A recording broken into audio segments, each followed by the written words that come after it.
Welcome back to another diecast review.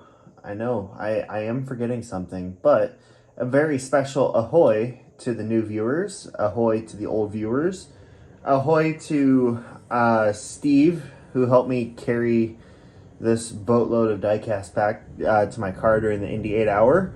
Ahoy to Tom at Gutswear for selling me these beautiful cars. And ahoy to anyone who's watching in Germany, because you guys are awesome. Anyways, welcome back to another diecast review. This is a Felix Rosenqvist 2022 number 7 Aero McLaren SP Chevrolet. Yes, it should be views, but of course we can't have tobacco sponsors because it's going to give kids bad habits. Bullshit. Anyways, if you haven't noticed, this car is in the Gulf livery. Actually, this is an amazing looking car. It's flawed, but it's an amazing looking car. You can never go wrong with the classic Gulf livery. And for those of you that are saying, it's a McLaren livery, shut up. It's a Gulf livery. Gulf sponsors McLaren F1. And I know this is not exactly McLaren F1, but this shade of blue, this shade of orange, throw in a little bit of black in there. It's the Gulf livery, okay? So, anyways, this is probably one of the most awaited diecasts for me of this year. It's a fantastic looking car, but as I said, it's got some issues. So the box, I'm not even going to go do a full walk around of the box. There's the quote, in case any of you give a damn. Okay, if you wanted to read it, you should have paused it. Let's get into the diecast itself. Alright, so up here at the nose on the front main plane, we have the McLaren logo that should be views. Yeah, that every number 7 car ever will be plagued with this curse. Anyways, going up the nose, we have the Aero McLaren logo, because everybody forgets that Sam Schmidt still is a owner of this team. Dallara, because every championships, every chassis manufacturer's championship since 2006 has been won by Dallara. It hasn't even been close. NTT IndyCar Series, Mission Foods, Chevrolet, the number 7, and a McLaren logo where there should be some Views logos. But my God, look at that. You got a nice central orange color with some black accents, and then you see that little bit of blue on the sides. That's just beautiful. Sparco on the front wing end plate, and then in here we got Expand Machinery, and then down there we got Tezos. And since we're at this view, let's draw attention to the printing on the rim. Issue number 1. So it took me like 5 or 6 of these to find a decent one. So the printing on the rim has been something that I've noticed as an issue with one of them. It's not the biggest issue. I mean, it's good that it's there, and it has the little McLaren logo and the orange stripe around the rim, the outer edge of the rim. No problem, except for the printing has been very lackluster at best on it, let's just be fair. But it's nice that it is there. A lot of them, the printing is like chipped and jagged and very not great looking, so, you know. On the aero screen, we got the McLaren where it should be Views, Lucas Oil, Chevrolet, NTT IndyCar Series, and you can see PPG.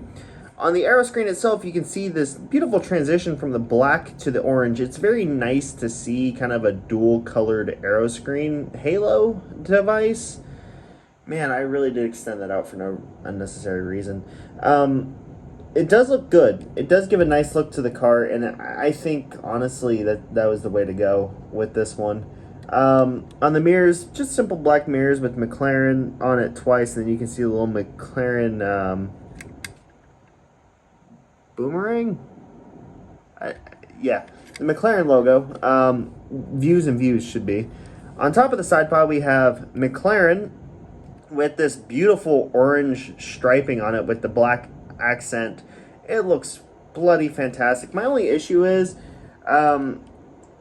this right here does not line up at all, and actually it's miscolored as well, and that actually leads us to the biggest issue, the engine cover.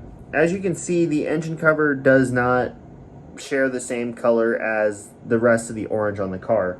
For whatever reason, and this has been an issue on the Pato Award car as well, is they've just massively undersprayed this. And I think that we had this issue last year with the McLaren cars as well. Now, it is more of a Dayglow orange this year. It's not the proper papaya. It really is more Dayglow, and that's probably because of the Golf sponsorship, let's be fair. Or lack of Golf sponsorship, but totally Golf sponsored. And you can really see it on the fin on this side as well. Like, the underspray of the orange is just god-awful. I mean, you can almost see the primer underneath, the white primer, which, again, definite shame on it. It really does not give it a good finish. I mean, if you really aren't looking at it too hard, I mean, it's not terrible, but it's terrible. Green light, fix your shit, please. I mean, why would you mess this up? Also, the camera pod is way brighter orange than it should be. Green light, why do you do this? Anyways, the number 7 there, no special outlining or anything. It's just a black number 7. On the side pod, we have McLaren, which, again, with that orange striping around it, just looks fantastic. And then there's the sponsors that were not important enough to... Ooh, there's a hair. The sponsors that were not important enough to, you know, be anywhere better on the car. On the flick, we got Mission Foods, Chevrolet, and then the NTT P1 Pull Award. Fantastic looking there. One issue I do have is if you look at it from this point of view, you can see where the kind of swish decal, the swish up decal just kind of ends. That sucks. I mean, honestly, if you look at it from this angle, which I don't know why you would, but if you do, I mean, it's just not a good look. Rear tires share the same printing, and they also share the same issues on the other ones. On the rear suspension, you actually do have the heat reflective tape on them, which is a very nice feature. A little bit of overspray on the edges, so the edges are a little bit messy, particularly on the left side compared to the right. But, I mean, it's there. I'm not going to bash that. The boomerang on the back, because, of course, if you haven't noticed, this is a Super Speedway Aero kit. Just black and arrow, very stereotypical. And this one, they didn't actually include the number there on the boomerang like they did on the Will Power car, weirdly enough. You can see your typical diffuser. This side here, once again, you can really, especially on the fin, if you focus really hard, you can like see the white primer underneath, which is very, again, it's just disappointing. Like, if you look at this car from like this point forward, it's a perfect car, but when you get to the engine cover, it just gets really sloppy for whatever ungodly reason.